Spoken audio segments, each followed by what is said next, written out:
What's up, guys? Welcome to Daily Dose of Reddit. This is your host, Zach, and today's subreddit is r/TalesFromTheCustomer. This story's called Soft Water Machine Company Uses Local Law to Force People into Contracts Can't Handle When Laws Are Used Against Them. Reading a similar story reminded me about the issue I had with the soft water company in my town. When I first moved to my town, I heard rumors about the soft water and plumbing racket. All plumbers' licenses and all soft water machines and contracts in this town are operated and or owned by one company. Oh my god, someone tell Teddy Roosevelt. The company was shady as frijoles and would use deceptive contracts, got sued all the time, etc. Oh my god, etc. As this was the first time I'd be in control of the utilities and bills for the whole household, I decided I didn't want that drama. Besides, where I'm from, the water was literally chunky because of calcification during cold weather. I'm used to it. A bit of lemon juice and white vinegar solves all the problems. I also do my own plumbing. During the sale of the house, I was made aware of a soft water machine that was under the previous homeowner's lease. Because of how it all works, legally, it would be my responsibility to either sign my own lease within a month of the sale date or to get the soft water company to remove it so that the lease wouldn't automatically transfer to me. I requested the prior owner to move the machine upstairs and into the storage shed, so that way I could have the company take it quickly and drama-free. Too bad I was wrong, as this business must somehow profit from drama. I tried to get the soft water company to come take the soft water machine, but they kept putting it off. They tried to say it'd be so much more expensive because of the installation fees when I changed my mind later. They kept scheduling a pickup, then not showing up, and their sales rep would simply say another job had kept them too busy to show. The call center tried to coerce me into a contract by saying I could be guaranteed a pickup after 60 days, but I'd have to sign up to get timely service. I repeatedly shut down any similar arguments of, you should just sign up to make this easier, at this point on principle. I am stubborn and did not want to be forced to pay for a product I don't need and can't afford anyway. Since we just moved from farther away, everyone in the household was unemployed. I wouldn't pay them a goddamn dime out of spite. 20 days passed and I was getting real big mad about it all. So I looked up some legal stuff for this area. It was completely legal for them to force me into contract after 30 days without possession of their machine. However, it was also completely legal for me to dispose of any abandoned items or property on my property after 7 days if I can prove that I've notified the owner of my intention. Laws for abandoned property and lease agreements were weird here because it is a town that was built around a college. Tenants are expected to come and go quickly, so landlords and homeowners have the right to be able to let people come and go quickly. I had just enough time for a final gambit after the weekend. Monday, the 22nd day after I moved in, I called them and recorded the call myself. It wasn't required to notify companies of recording their calls, but I did just in case. I told them, today on date, I am informing you again of a soft water machine that I do not own, which had been left on my property by your company. I have made several attempts to return it to you, the owner. I am notifying you that I am considering this piece of equipment to be abandoned as of today's date. And in 7 days, it will be considered legally mine, and I will exercise my right as the owner of this machine to take it to the city dump on the day after the 7th day, aka the 30th day of me living there. It will be left in plain view of the street on the driveway for your convenience of 24-hour no notice required pickup availability. And if it is stolen during this time, it is not legally my responsibility. It's in your hands now as you have been notified. What I'm saying is, come get your crap or it's getting jacked or junked. The call center rep tried to argue with me that it didn't count, I couldn't do that, etc. So so I quoted the exact local law code and language. She hung up on me. They picked it up within 4 hours. The water here is actually better than the water where I was from. They still call me seasonally to try to get me to sign a contract with them, advertising the low down payment price of only $6,000 in a town where the average person earns less than $16,000 a year. Absolutely disgusting business practice right there, guys. That was almost like a freaking mob shakedown right there. Like 100%. Like they're making you pay them for protection, but protection is just them not beating you up. This story's called, I Almost Cried Walking Out from a Bank Today. I've been having some issues with a certain blue UK bank for about a month. I'm an international student from the US, and so I need to move money back and forth pretty frequently. I looked into my options and found that the blue bank student account worked best for what I need. I saw you could apply in the app and downloaded it. I don't know what was wrong, but it didn't give me the option to apply, so I go in branch. I asked to open a student account. They tell me to do it online. In all honesty, I was just gonna open the app and show there was no option for it, but the universe hates me, I guess. Lo and behold, apply now button. So I hop back on the bus and go home, fill out the application. I don't live on campus, so they need to send me a letter with a code to prove my address. They say it'll take 2 to 3 business days. Alright, fine. It's only Wednesday, so it may not come until Monday. Tuesday rolls around, no letter. So I go back into the app, check the address. Yep, all good. I ask for them to resend it. Stuff happens. Mail gets lost. Whatever. I believe 3 days go by and aha!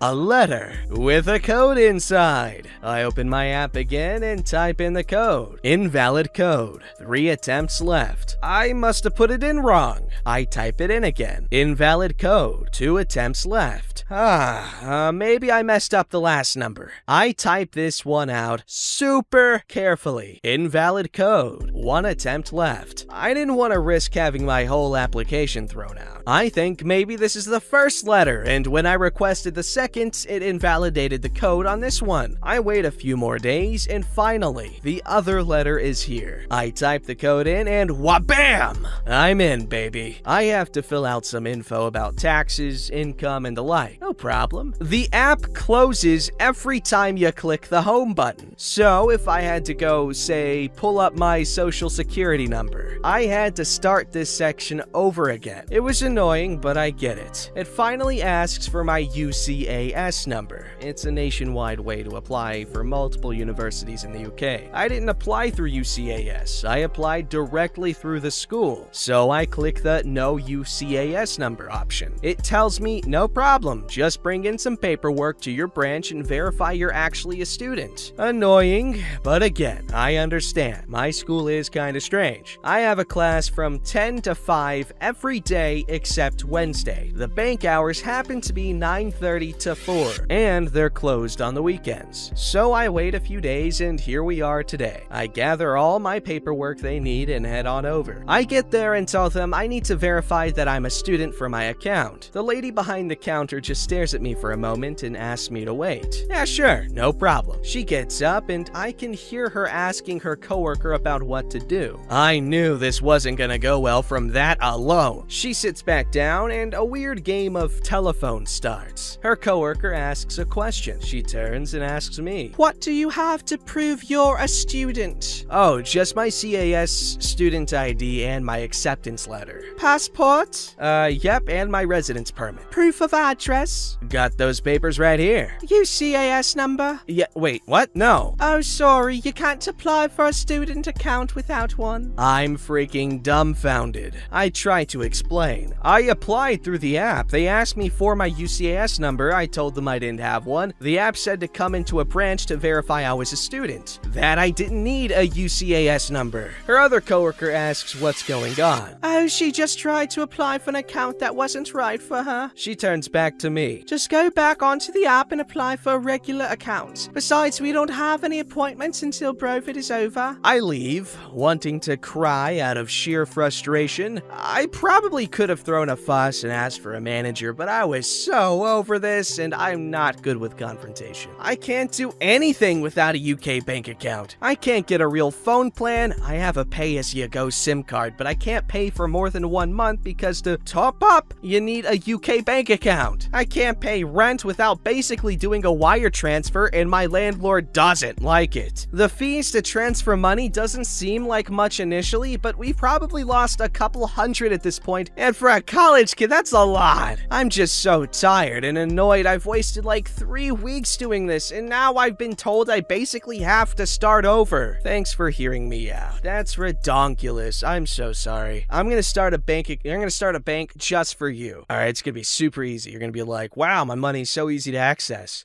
But you know, just give me a little bit to research bank infrastructure and stuff like that. I don't know how banks work. What is a bank? It's just a money store. It's where you go and it's where people get money, right?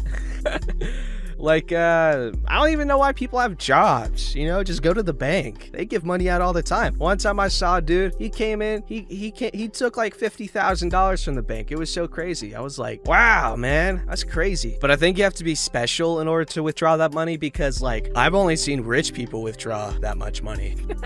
This story's called When Hillbillies Go Shopping. Hi! I was doing some online shopping the other day, and these stories from our family lore came to mind. Quick and, I hope, funny. I thought I'd share them with you. Some background. Most of my family are mountain folks. While most people who inhabit the beautiful mountains of our planet are intelligent, some of my relations made Jed Clampett look smart. I'm talking moonshine still behind the barn, outhouse behind the bush folks. Adventure was a trip to town in the 30-year-old pickup, and high society was wearing your clean jeans to a local burger place. These stories happened back in the 60s when a certain national catalog company finally sent their books to the mountain. Is it Sears? Story 1. Great Uncle's Catalog Catastrophe. Great Uncle received his catalog at the town post office and gleefully took it home. Uncle arrived, fed the pigs, and poured himself a mug from his jar of moonshine and sat down to look at the bright, shiny pages. Boots, toys, dishes all danced before his eyes. Then his gaze fell on something in the book. He stopped. He stared. He turned the page and stared some more. Now, Uncle was a single man, having been cursed with bachelorhood well into his 50s, so what he saw got him more than a bit excited. He could read, a little, and write well enough to laboriously fill in the order forms. The next day, he took his letter to town and sat back to wait for his order to arrive. Never had 3 weeks seemed so long. Then, one bright, sunny day, a neighbor showed up with a box for him from the catalog company.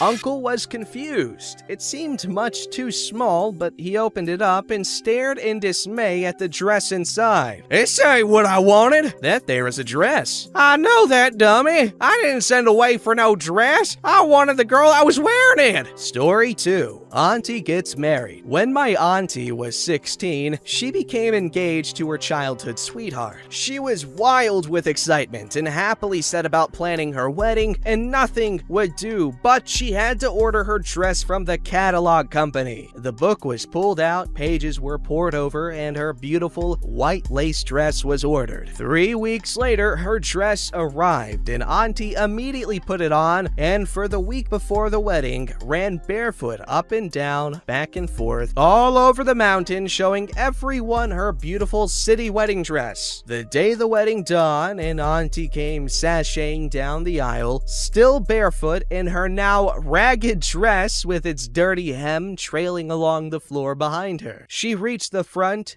beamed at her groom, and the minister started his speeches. About halfway through the ceremony, a small voice interrupted the minister. It was my auntie. "Preacher, can I have me a stool? My feet sure are tired." Story 3. Last one. Cousin Harold, not his real name, the accidental shoplifter. Sure, is that what he told you? This one actually took place at a store in town. My cousin Harold had a wife he adored. They were in their early 20s and just starting the married thing. One day his wife came down with the flu. Worried and anxious to help, Harold offered to go to the store for her. Wife took him up on the offer and wrote out a list for him him: aspirin, Vicks, juice, and oddly enough, new underpants. Harold set off, and once he got to the store, was able to quickly find the stuff on the list. Then he decided to wander over to the pet department. They sold pets in department stores back then. Harold was wandering around slowly and stopped to admire the birds. In one hand, he had the basket with the aspirin, Vicks, and juice. His other hand held 3 pairs of lady underpants that he absent-mindedly stuffed in his jacket pocket as he was gazing at the birds. Between his worry for his sick wife and his fascination with the birds, poor Harold didn't notice a security guard watching him. Harold went to pay, still forgetting the underpants in his pocket. When he left the store, he was nabbed by the guard, who took him to the office, where he had to try to explain why he, a man, was stealing women's underpants from a store in the 60s. It made the news. His humiliation was great. That's an adorable little story. Makes me think of my potential future. I'd love to steal underpants for a woman. I'd love to steal underpants. I'd love to steal. I'd love to.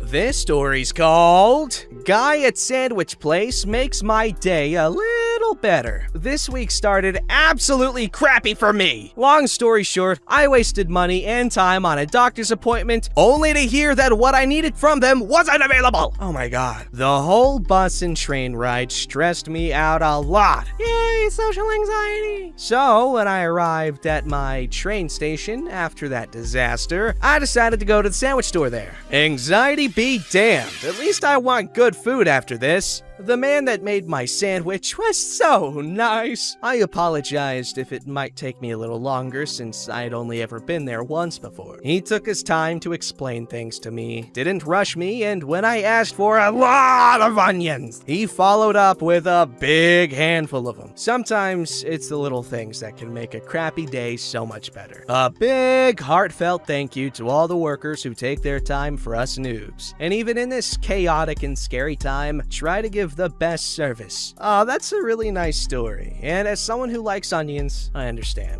Don't forget to like, subscribe, and hit that bell to never miss an episode.